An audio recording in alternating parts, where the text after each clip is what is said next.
அன்பர்கள் அனைவருக்கும் வணக்கம். ரிஷபராசி அன்பர்களே, உங்கள் வாழ்க்கையில் எல்லா வகையிலும் நன்மைகளை பெற ஒரு சொல் மந்திரம் உங்களுடைய வாழ்க்கையில் நல்ல திருப்பத்தை ஏற்படுத்தும். அந்த மந்திரம் என்ன, அதை எந்த நேரத்தில் சொல்ல வேண்டும், இந்த மாதத்தின் கிரக நிலைகள் என்னென்ன பலன்களை கொடுக்கும் என்பதை பற்றி இந்த பதிவில் விரிவாக காண்போம். ரிஷபராசி ராசி மண்டலத்தில் 2வது ராசியாக வருகிறது. இது முகத்தை குறிக்கும். சகல கலைகளுக்கும் அழகுக்கும் அதிபதியான சுக்கிரன் இந்த ராசியின் அதிபதியாக இருக்கிறார். எனவே ரிஷபராசியினர் எல்லா விஷயங்களையும் சிறப்பாக செய்து காட்டும் வசீகர தன்மையுடன் இருப்பார்கள். எதிரிகளுக்கும் எப்போதும் சவாலாக இருப்பார்கள். உங்கள் ராசி அதிபதி சுக்கிரன் என்பதால் மகாலட்சுமி தாயாரை தொடர்ந்து வழிபடுவது மிகவும் நல்லது. வெள்ளிக்கிழமைகளில் இந்த வழிபாட்டை செய்வதன் மூலம் மகாலட்சுமியின் அருளை பெறலாம். உங்களுக்கு மகாலட்சுமி தாயார் பிடிக்கும் என்றால் ஓம் கம் மகாலட்சுமி தாயை போற்றி என்ற மந்திரத்தை 3 முறை மனதார சொல்லுங்கள். நீங்கள் நினைத்த காரியம் நிறைவேற நாங்களும் பிரார்த்தனை செய்கிறோம்.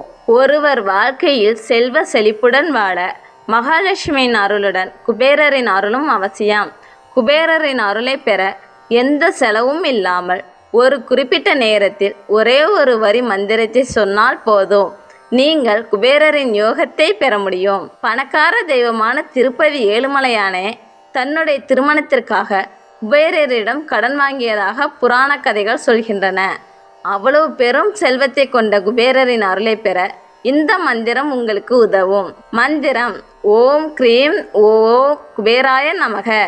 இந்த மந்திரத்தை அதிகாலை 3 மணிக்கு உச்சரிக்க வேண்டும். முதல் நாள் மட்டும் 108 முறை சொல்ல வேண்டும். அடுத்த 47 நாட்களுக்கு 27 முறை உச்சரித்தால் போதும். இப்படி தொடர்ந்து 48 நாட்கள் செய்து வந்தால் உங்கள் வாழ்க்கையில் நல்ல மாற்றங்களை காண்பீர்கள். ரிஷப ராசியில் கார்த்திகை, ரோஹிணி, மிருகசீரிடம் ஆகிய நட்சத்திரங்கள் அடங்கும். கிரக நிலைகள்: குரு தனவாக்கு குடும்பஸ்தானத்தில் இருக்கிறார்.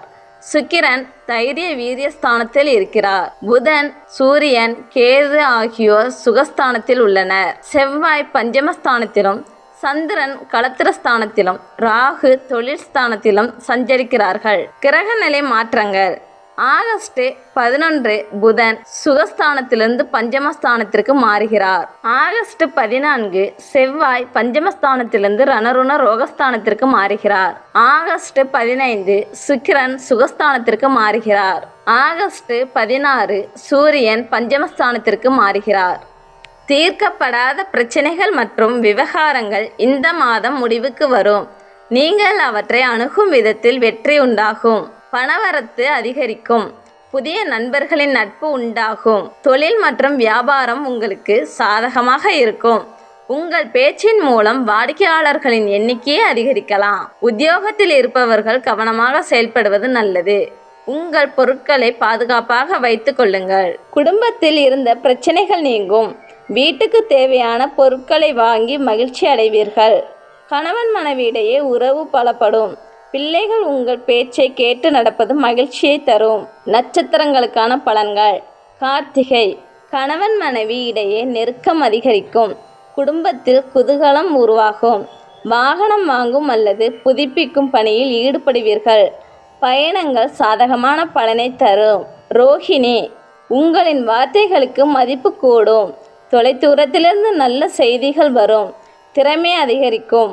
மனதைரியத்துடன் செயல்பட்டு காரியங்களில் வெற்றி காண்பீர்கள். மிருகசீரிடம் செல்வ சேர்க்கை உண்டாகும். உங்கள் புத்திசாலித்தனம் மற்றும் வாக்குவன்மை அதிகரிக்கும். முக்கிய நபர்களின் அறிமுகம் கிடைக்கும். பணவரத்து அதிகரிக்கும். பரிகாரங்கள்: செல்வ வளம் பெருக ஒவ்வொரு வெள்ளிக்கிழமையும் நவகிரகத்தில் இருக்கும் சுக்கிர பகவானுக்கு நெய் தீபம் ஏற்றி அர்ச்சனை செய்து வழிபடுங்கள்.